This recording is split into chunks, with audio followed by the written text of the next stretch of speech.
In today's video, I'm going to teach you how to create and edit files with Claude.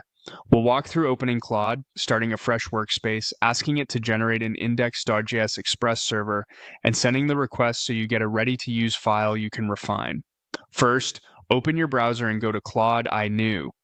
That takes you straight into a blank conversation so you're not carrying over any prior context. A clean slate makes it easier for Claude to focus on the task at hand and organize any files it creates for you. On the left side of the screen, click the plus sign. This starts a new chat. Think of it like creating a dedicated project space for this server.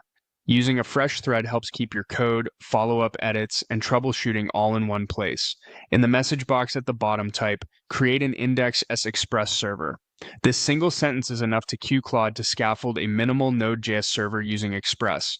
Typically, it will generate an index.js file with the required imports, initialize an Express app, add at least one root, and include a sensible default port.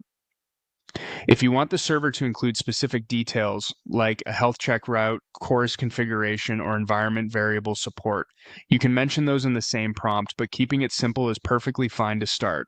Now click Submit or just press Enter to send your prompt. Claude will respond with the code, and depending on your interface, may also present it as a file you can open and preview.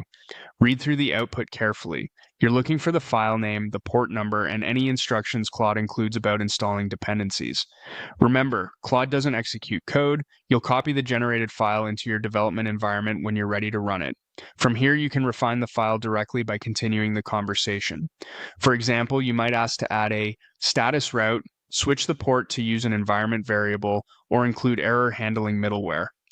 Just describe the change in plain language and Claude will update the file contents accordingly, keeping your edits organized in the same thread. As a best practice, avoid sharing any secrets or private tokens in the chat, and review the code for security basics before deploying. That's it. Open Claude, start a new chat, request the index as express server, and submit. You'll have a clear starting point you can iterate on confidently.